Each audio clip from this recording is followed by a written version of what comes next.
Imagine that I have before me on a table a cup containing a thick brown steaming liquid. I want to drink that stuff because I think it is hot chocolate, but it is hot mud. Well, in that case, I don't really desire to be drinking that stuff, and neither is it in my real self-interest to do so. This example brings out the way in which desires depend on beliefs. I only ever desire a thing because of what I believe it to be. And since beliefs are correctable, so are desires. From this observation, I arrive at a sweeping principle. My only real desires are those I would have if I had a perfect grasp of everything involved. If there's any desire I have only because my grasp of what's involved is less than perfect, then that cannot be among my real desires. And gratifying that desire cannot be in my real self-interest. The principle going along with this that governs my actions must tell me to act as far as possible as I would want myself to be acting with a perfect grasp of everything involved. This perfect grasp that defines my real desires and my best course of action.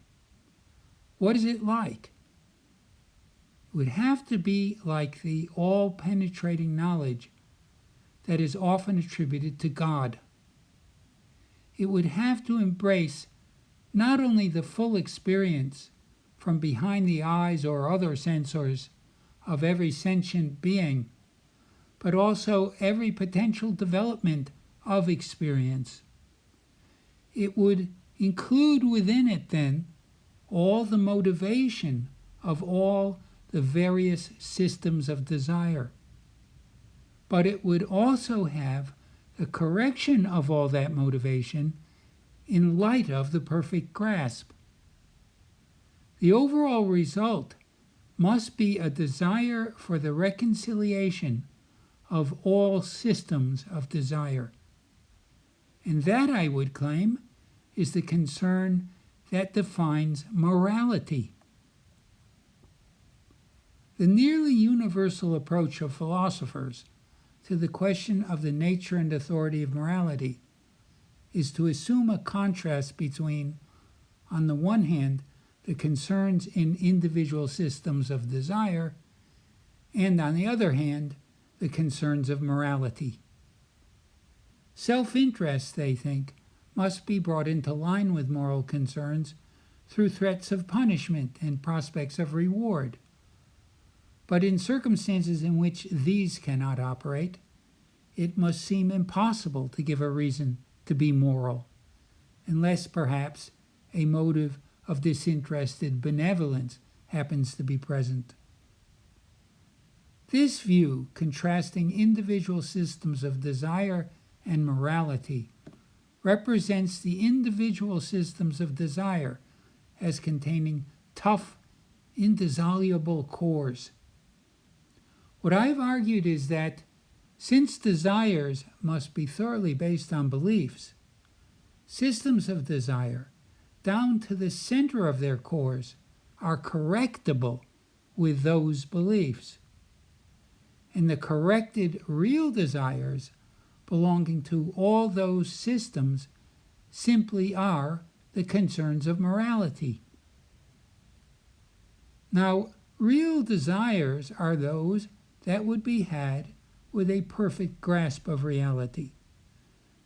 There are, therefore, real desires belonging to a rock, namely, those it would have had with a perfect grasp of reality. The real desires of a rock, of artificial intelligence, of a tree, of a crocodile, of a saint, of a sinner, or of God. The real desires of each and every person, and each and every thing must be conceived of as exactly the same, because the perfect grasp of reality must be the same in its perfection, no matter from which angle we think of it being approached. The perfect grasp contains all the angles.